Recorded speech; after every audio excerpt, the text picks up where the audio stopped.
consistency, motivation, focus, passion, they all are connected to each other. ये सब एक दूसरे से कनेक्टेड हैं. अगर मैं पैशनेट हूँ किसी चीज़ को लेकर या किसी काम को लेकर, तो मैं उसके लिए ऑटोमेटिकली फोकस भी हो जाऊँगा. और जो मोटिवेशन और अर्ज है अपने गोल को पाने के लिए, तो वो गोल पाना मेरी डिज़ायर है. So what is stopping you to achieve your goal? आपको क्या रोक रहा है आपके गोल को अचीव करने में? It's consistency. आपके साथ भी ऐसा हुआ होगा कि खुद से परेशान होकर आप ठान लेते हो कि अब से मैं फोकस्ड रहूँगा, और एक टाइम टेबल बनाते हो और 1-2 दिन में ही हार मान जाते हो क्योंकि आप उसे फॉलो नहीं कर पाते.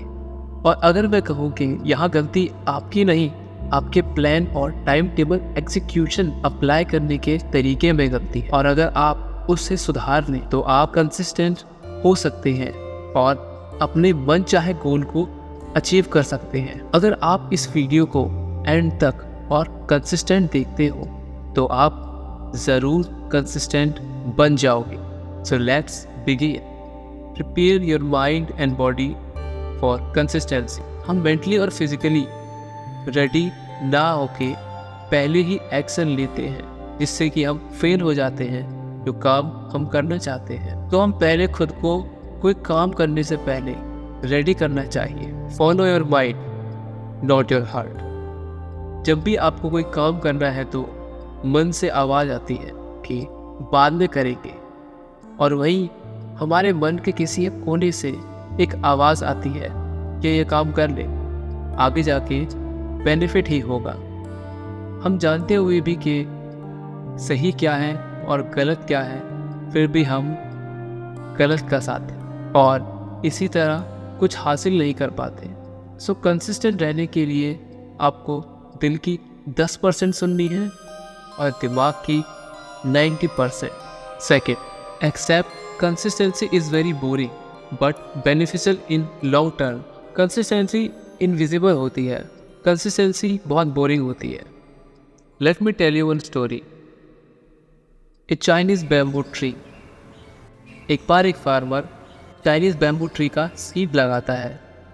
वो फार्मर उसको रोज़ पानी और खाद देता, पर 1 साल तक उस पेड़ में न एक कली न एक स्प्राउट तक निकला, बल्कि 5 साल तक नहीं दिखता. पर अचानक वो बड़ा होना चालू कर देता है. इन 3 वीक्स वो 90 फीट्स तक लंबा हो जाता है. इन 5 सालों तक वो बैम्बू ट्री क्या कर रहा था? वो अपने रूट्स को स्ट्रॉन्ग और बड़ा कर रहा था कंसिस्टेंटली. बिना स्ट्रॉन्ग रूट्स के ये इतना बड़ा नहीं हो पाता और खुद को संभाल नहीं पाता. अगर उसके रूट्स स्ट्रॉन्ग नहीं होते तो वो पेड़ गिर जाता. सो इसी तरह कंसिस्टेंसी इनविजिबल होता है. हमें अपने काम के टुवर्ड्स कंसिस्टेंट रहना पड़ता है, भले ही वो हमें पसंद ना हो. कंसिस्टेंट रह के हम अपने गोल्स को अचीव करता हुआ पा सकते हैं. Third, work hard when you don't want to.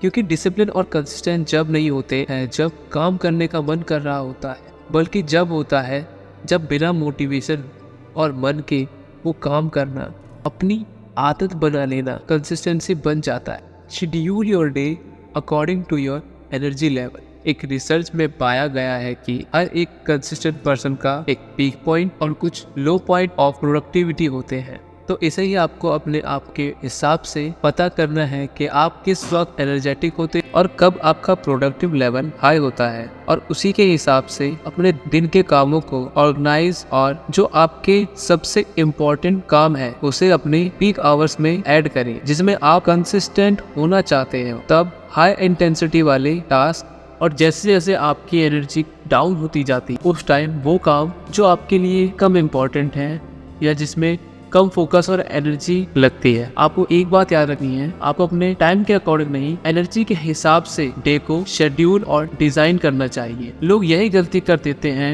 गलत टाइम पर गलत काम करते हैं, जिससे वो कंसिस्टेंट नहीं रह पाते और अपने गोल को हासिल नहीं कर पाते, अचीव नहीं कर पाते. आपको डिसाइड करना है कि आपको इन दोनों में से किस पाथ पर चलना है। Focus on less and add slowly. Motivate होकर हम अपने रूटीन को पूरी तरह से चेंज कर देते हैं। आपने भी ऐसा किया होगा कि खुद से परेशान होकर आप एक रूटीन या टाइम टेबल बनाते हो, जहां आप सुबह पढ़ रहे हो, स्कूल कॉलेज से भी आकर आप पढ़ रहे हो, और अदर चीजों को एकदम से छोड़ देना, और 1-2 दिन के बाद ही आपको पता चल जाता है कि आप इस रूटीन को फॉलो नहीं कर पा रहे और आप इसे छोड़ देते हो। और हाँ, आपके टाइम टेबल और शेड्यूल के डिसीजन की गलती नहीं है, गलती है टाइम टेबल रूटीन को बनाने के तरीके में है। हमें पहले एक काम पर फोकस करना चाहिए और उसे ही लेकर कंसिस्टेंट रहना चाहिए, जिससे हमारा दिमाग उसके लिए तैयार हो जाता है। और जब वो काम करना आपके लिए आसान बन जाए और आपकी आदत बन जाए, तो फिर आपको उसके लिए कंसिस्टेंट रहना है और कंसिस्टेंट रहकर बाकी चीज़ों को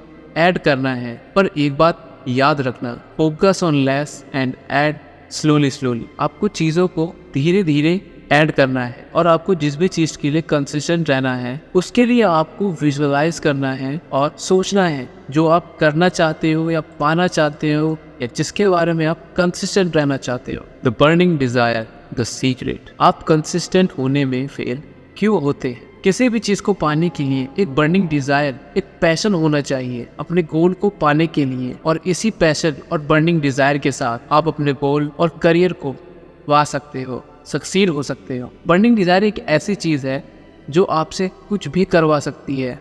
अपने गोल को पाने के लिए भले ही आपको वो काम करना पड़े जो आपको पसंद नहीं है, या आपको वो काम करने की इच्छा नहीं है, अगर आपके अंदर कुछ बड़ा करने की डिज़ायर हो, आपके अंदर वो अर्ज हो जिसमें आप लाइफ में कुछ अचीव करना चाहते हो, आप अपने गोल्स के लिए फोकस्ड हो, क्लियर हो कि आप क्या करना चाहते हो, तो आपको कंसिस्टेंट रहने में कोई प्रॉब्लम नहीं होगी। और आप में वो बर्निंग डिज़ायर ही नहीं है, वो अर्ज नहीं है, तो आप कुछ भी कर लो, आप किसी भी चीज़ को लेकर कंसिस्टेंट नहीं हो पाओगे, सिवाय कंसिस्टेंट ना रहने के। कंसिस्टेंट होने का मेन रीज़न ही आपका बर्निंग डिज़ायर और पैशन है।